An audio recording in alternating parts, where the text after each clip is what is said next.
अस्सलाम वालेकुम नाज़रीन, आपका मेज़बान इश्तियाक अहमद देव हाजिर है। आज 23 दिसंबर 2020 और बुधवार का दिन है और मैं चिनाब टीवी के स्टूडियो से आपका मेज़बान इश्तियाक अहमद देव एक बार फिर हाजिर है। नाज़रीन, जैसा कि आपको मालूम है कि रियासत के दीगर हिस्सों की तरह ज़िला डोडा में भी जो डिस्ट्रिक्ट डेवलपमेंट काउंसिल के इंतखाबात हुए, हर जगह की तरह यहाँ भी बड़ा मुकाबला था। कुछ सीटों पे तो बहुत ज़्यादा कांटे की टक्कर थी, बिल्कुल नज़दीकी मुकाबला था। तो हमने कल आपको अपडेट दिया था, तो जिसके जो नताइज हैं वो आप सबको मालूम है कि डिस्ट्रिक्ट डोडा में 14 में से 8 नशिस्तों पर भारतीय जनता पार्टी ने कामयाबी हासिल की। 4 नशिस्तों पर कांग्रेस को कामयाबी मिली, 1 नशिस्त पे नेशनल कॉन्फ्रेंस और 1 नशिस्त पे आज़ाद उम्मीदवार जो है वो कामयाब करार पाए। तो इस तरह से जो आने वाले वक्त में जो कौंसल है वो जो है वो भारतीय जनता पार्टी की बनेगी। अब चेयरमैन कौन होगा उस पर भी कई सवाल हैं, कई तजिए हैं, कई जोड़ तोड़ भी है जारी है। मुख्तलिफ जो भाजपा के जो जीते हुए हैं और ख़ास करके जो मेल उम्मीदवार हैं, क्योंकि फीमेल के मामले में हमको हर जगह एक मसला आता है, चाहे म्यूनसिपल कमेटी हो या पंचायत हो या कुछ हो, क्योंकि हमारे ज़्यादा यहाँ घरेलू खवातीन जो है वो आती है। हालांकि मैं आपको ये बताता चलूँ कि पुनिश से मैं आज अखबार पढ़ रहा था, पुनिश और राजौरी में 75% तालीम याफ्ता लोग जो हैं वो इन इंतखाबात में आए हैं। क्योंकि हमारे यहाँ कोई पॉलिटिकल मूवमेंट भी नहीं है। ये बात साफ है कि या तो तालीम याफ्ता आदमी हो या फिर घड़ा हुआ हो, एक पॉलिटिकल वर्कर हो। पॉलिटिकल वर्कर हमेशा एक पॉलिटिकल मूवमेंट से जन्म लेता है। जब वो चीज़ नहीं हो तो फिर वही बात आ जाती है, एसआरओ वाली बात आती है सामने, या फिर कोई रिटायर मुलाजिम है वगैरह, तो कहीं वो वहाँ नज़रिया नहीं होता है। और मैं आपको एक बात बताता चलूँ, यहाँ पे पॉलिटिकल वर्कर और एक रिटायर मुलाजिम जो सियासत में आया हो, उसमें फ़र्क ये होता है कि अफसरशाही के सीने में दिल नहीं होता है। वो हुक्म देना और हुक्म लेना जानते हैं। पॉलिटिकल वर्कर चाहे किसी भी जमात का हो, वो गया गुजरा ही क्यों ना हो, बहरहाल लोगों की उसके दिल में जो है लोगों की जगह होती है। वो जो चाहे किसी भी जमात का भी पॉलिटिकल वर्कर हो, और उसकी आंखों में बहुत लिहाज होता है, बहुत पानी होता है। खैर, ये अभी मेरा मौजू नहीं है। बहुत से लोगों ने कल से मुझे कोई 40-50 के करीब ज़्यादा लोगों ने मैसेज किया कि ये जो नताइज निकले, जब मरमत और गुन्ना के नतीजे को हम सामने रखें, जहां पे सीट एडजस्टमेंट थी, ये बहुत से लोग इसको गुफकार अलायंस कहते हैं। मैं आपको कहूं कि कांग्रेस जमात जो है वो गुफकार अलायंस का हिस्सा नहीं थी। तो यहाँ पे और गुफकार अलायंस कहीं डिस्ट्रिक्ट डोडा में, किश्तवाड़ में, रामबन में नज़र नहीं आया। यहाँ पीडीपी और एनसी ने अलहदा लड़ा है ये इंतखाब। इस पर भी कई सवाल हैं, उस पर भी हमने कल थोड़ी सी बहस की थी कि कहीं उंगलियां उठ रही हैं नेशनल कॉन्फ्रेंस और पीडीपी की आला क़यादत पे कि उनने यहाँ जिस चीज़ की ज़्यादा ज़रूरत थी ऐसा क्यों नहीं हुआ, जिसके नतीजे में भी कुछ सीटों पे जो है बीजेपी जीत गई है। वो आगे हम डिस्कस करेंगे। तो यहाँ पे कांग्रेस के साथ उन्होंने 2 सीटों पे एडजस्टमेंट की थी, गुन्ना और मरमत में। तो दोनों जगह पे जो एनसी और कांग्रेस जो है वो जीती। उनने बीजेपी के सिटालवाट डिस्ट्रिक्ट चेयरमैनशिप के उम्मीदवार, साबका एमएलए, साबका मिनिस्टर और बीजेपी के जम्मू कश्मीर के नायब सदर शक्तिराज परिहार को शिकस्त दी दोनों जगहों से। तो यहाँ पे कुछ सीटों पे जो है लोगों ने सवाल किए हैं। मैं कोशिश करूँगा कि उन पे जो कुछ हमको इनपुट से है या जो तजिया है, जो अंदाजा है। एक सीट जो है बाला से है। बाला से जो है कांग्रेस की उम्मीदवार ललिता देवी जो है वो 333 वोटों से हार गई। यहाँ संगीता रानी जो है ये बीजेपी की जीत गई। तो ये सीट जो है खवातीन के लिए और खवातीन विद शेड्यूल कास्ट तबका से के लिए मखसूस थी। तो यहाँ पे जो है जो नेशनल कॉन्फ्रेंस के उम्मीदवार थे उनने 1200-1400 वोट लिए। और तजिया निगारों का ये मानना है, खुद ललिता देवी के भी जो हिमायती हैं उनका भी ये मानना है, और जितने भी जो ज़राए अबलाग के से वाबस्ता मुख्तलिफ लोगों से भी हमने पूछा तो उन्होंने कहा कि अगर ये नेशनल कॉन्फ्रेंस का उम्मीदवार यहाँ नहीं होता तो ललिता देवी जो है 500-700 वोटों से यहाँ आराम से कामयाबी हासिल करती।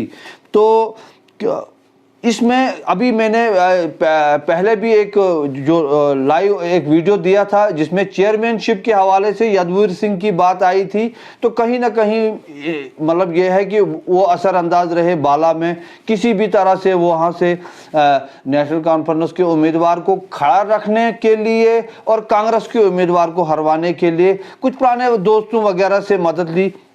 अदरवाइज नेशनल कॉन्फ्रेंस को मालूम था कि हम यहाँ कहीं दौड़ में ही नहीं हैं, तो यहाँ से जो है वो वजह बनी उनके हार की, ये इसमें कोई दो राय नहीं है।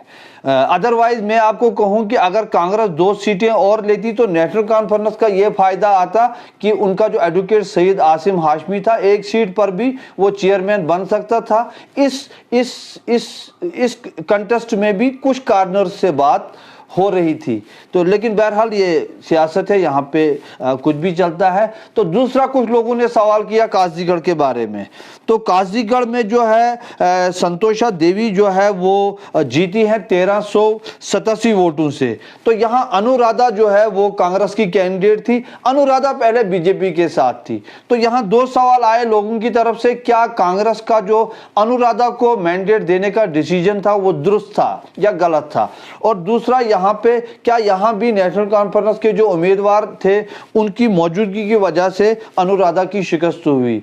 तो मैं आपको बताता चलूं कि अनुराधा को जो मैंडेट देने का डिसीजन था कांग्रेस का, कुछ सियासी तज्जिया निगारों के मुताबिक वो दुरुस्त फैसला था, क्योंकि अनुराधा जो है बीजेपी की एक वो सरकर्दा थी और ओहदेदार भी थी, और जो उन्होंने वोट लिए हैं वो बीजेपी के भी उन्होंने वोट लिए हैं अपने ज़ाती असर रसूख से। उन वोटों की तादाद भी सैकड़ों है। शायद वो आने वाले वक्त में असेंबली या पार्लियामेंट इलेक्शन में वो लोग फिर बीजेपी को वोट दें, लेकिन अनुराधा जो है वो जो है इसमें कामयाब हुई। लेकिन वहाँ पे जो नेशनल कॉन्फ्रेंस के जो उम्मीदवार हैं उनको भी ये मालूम था, और वहाँ भी इवन जो वहाँ के एक बुजुर्ग नेशनल कॉन्फ्रेंस के नेता हैं मोहम्मद मकबूल नायक साहब, उनने रिज़ाइन किया उस बात पे, तो खैर वो बात भी आई। उसके अलावा जो कांग्रेस के अब्दुल गनी जो ब्लॉक प्रेसिडेंट भी थे, जिनने फिर इस्तीफा दे दिया, फिर उनको निकाला गया, उनका भी जो है किरदार कुछ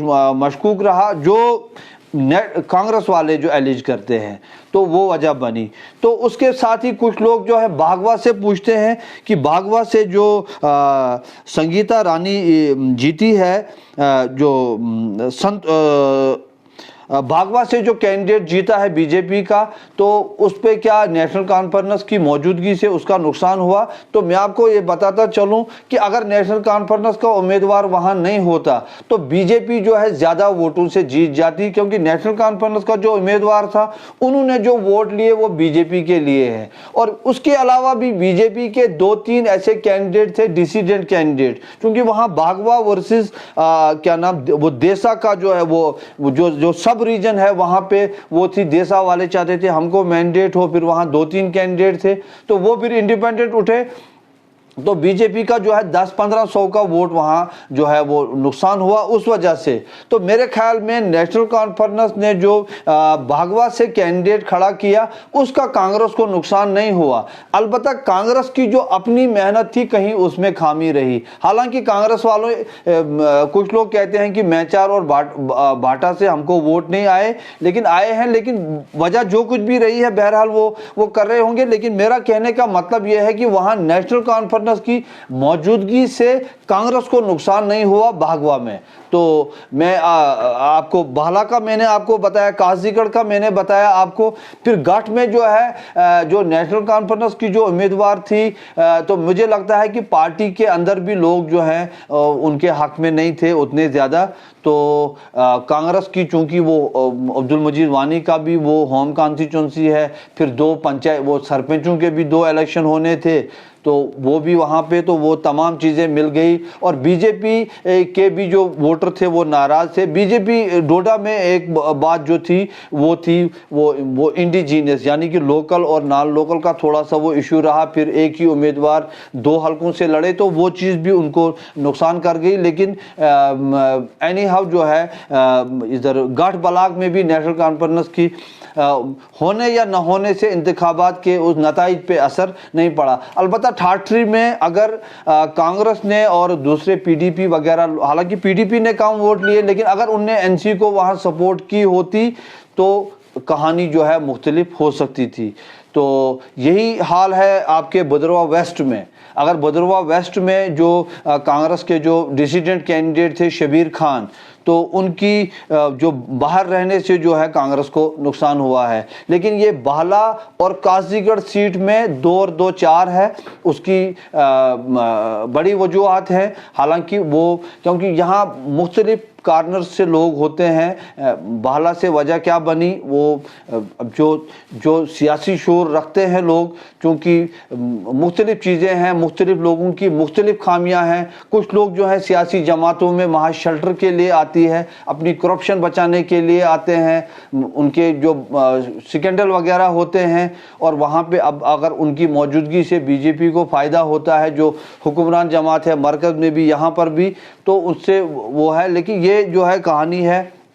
तो अगर ये 2-3 सीटों पे यहाँ पे ऐसे एडजस्टमेंट होती तो story would have been different. बहरहाल ये सियासत है, यहाँ पे कहा जाता है। तो बाकी रहा, मैं आपको कहूँ कि हर कोई अपना अंदाज़ा कहता है। आज हर कोई आदमी ये कहता है कि मैंने यही एग्जिट पोल दिया था। तो मैं ज़ाती तौर ये कहूँ कि मेरा एग्जिट पोल आज तक कभी दुरुस्त साबित नहीं हुआ, ज़ाती तौर मेरा।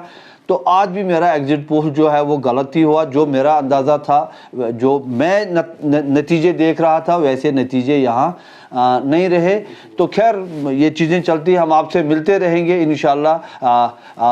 अभी इसका अगला मरहला है चेयरमैनशिप का, उसमें बड़ी दौड़ है, उस पर मैंने पहले बात की। तो इंशाल्लाह आपसे मुलाकात होती रही। मैं अपने कैमरामैन प्रदीप राणा के साथ आपका नुमाइंदा चिनाब टीवी के स्टूडियो से इश्ताक अहमद देव आपसे इजाज़त चाहता है। वस्सलाम, आदाब।